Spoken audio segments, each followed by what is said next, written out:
একে একে করে আমাদের ইন্ডাস্ট্রি শূন্য হয়ে যাচ্ছে। মানে আমরা বলতাম সোনালী যুগ। আসলে মানে আর তখন আমরা সবসময় বিশ্বাস করতাম যে আমরা যে স্কুলিং থেকে এসেছি আমরা সবসময় সিনিয়র বা মুরব্বীদের সম্মান করতাম।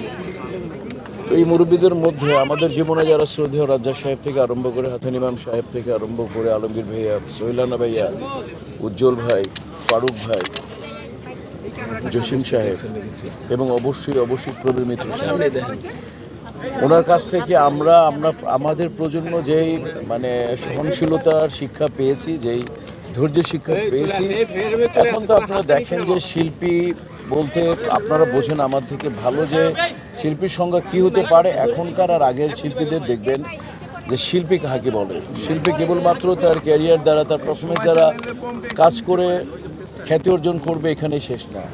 একটা শিল্পীকে শিল্পী থাকতে হলে প্রবীর মিত্রর কাছ থেকে শিখেছি, একটা শিল্পীকে একটা শিল্পী হিসেবে পরিচয় বহন করতে হলে তাকে জন্ম থেকে মৃত্যু অবধি সেটাকে বহন করতে হবে। যে অনিয়ন্ত্রিত লাইফ আমাদের জীবন থেকে, আমাদের ফিল্ম ইন্ডাস্ট্রি থেকে অনেক বড় বড় মহাতারকাকে ছিনিয়ে নিয়েছে কেবলমাত্র অনিয়ন্ত্রিত লাইফ।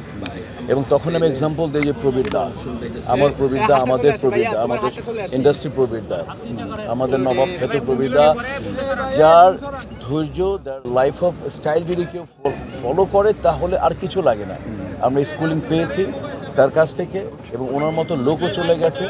আমি কি বলবো, মানে মানে এখন আমার বাম পাশে সুব্রত ভাই আছে, একবার আমি কাকতালীয়ভাবে ভাইস প্রেসিডেন্ট দাঁড়িয়েছি, তার থেকে ভোট বেশি পেয়ে যাই। তো তখন আমাদের ভাইস প্রেসিডেন্ট 1-2 লেখা হতো। আমি আর আমার সুব্রত ভাই বললো যে মিশা কি করবো, 1-2 লিখবো? আমাকে প্রশ্নই আসে না। প্রবীর মিত্র দাদার কাছ থেকে আমি ভোট বেশি পেয়েছি, তুমি 1 নম্বরের প্রশ্নই আসে না, নাম্বারই দিবা ওখানে তুমি দাদা, ঠিক? এই তখন থেকে শিল্পী সমিতিতে আর 1 নম্বর 2 নম্বর আমার ভাইস প্রেসিডেন্ট উঠে গেছে। তো এই যে এটা শিখেছি কার কাছ থেকে? প্রবীর মিত্র সাহেবের কাছ থেকে শিখেছি। এইখানে আমাকে 7 নম্বরে আমি হেঁটে যাচ্ছি, একটা ছবি শুটিং করতেছি, আমাকে বলতেছে শোনেন জি আপনার আমার প্রিয় ছবিটা আপনি কিন্তু খুব ভালো করেছেন, আপনি কিন্তু খুব ভেবে চিন্তা করবেন। আমি প্রবীর মিত্র সাহেবের আমার ওয়াইফ ওনার অন্ধভক্ত ছিলেন, অন্ধভক্ত। আমার ওয়াইফ ওনার ব্যক্তিত্বের জন্য মানুষ ভক্ত, ওনার পারিবারিক কারণে ভক্ত, ওনার বললাম যে ওনার যে মানে জীবন চলার যে ধরন, এটা দেখে সবাই ভক্ত।